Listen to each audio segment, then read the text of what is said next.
Hindi bababa sa 10 bahay ang nasunog kaninang madaling araw sa Barangay Culyat sa Quezon City.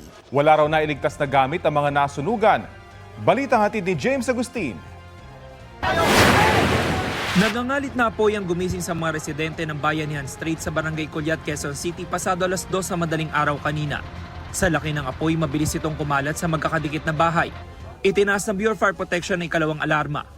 Tumulong na rin ang ilang residente sa mga bumbero sa pamamagitan ng pagpapasa ng mga balde ng tubig. Ang pamilya ni Gerald ilang gamit lang ang naisalba. Nasa labas daw siya nang mangyari ang sunog. Pag-uwi niya malaki na ang apoy kaya ginising niya ang lahat ng kaanak. Tulog po kasi sila lahat sa bahay. Tulog po sila lahat. Tapos parang nataranta na po kasi ako noon. Hindi ko na po yung gagawin ko eh.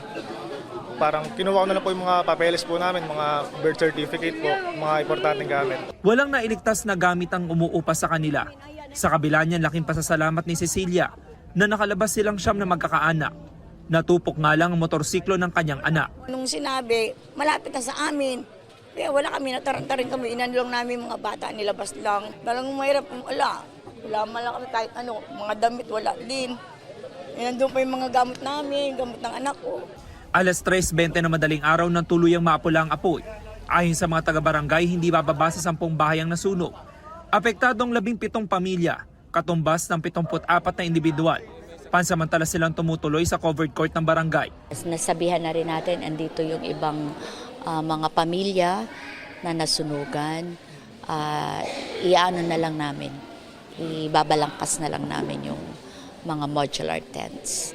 Nagpaluto na rin ng pang-agahan nila, yung aming mga employees ay andun na at magluluto na. Inaalam pa ng BFP ang sanhi ng apoy at kabuang halaga ng pinsala sa ari-arian. James Agustin nagbabalita para sa GMA Integrated News.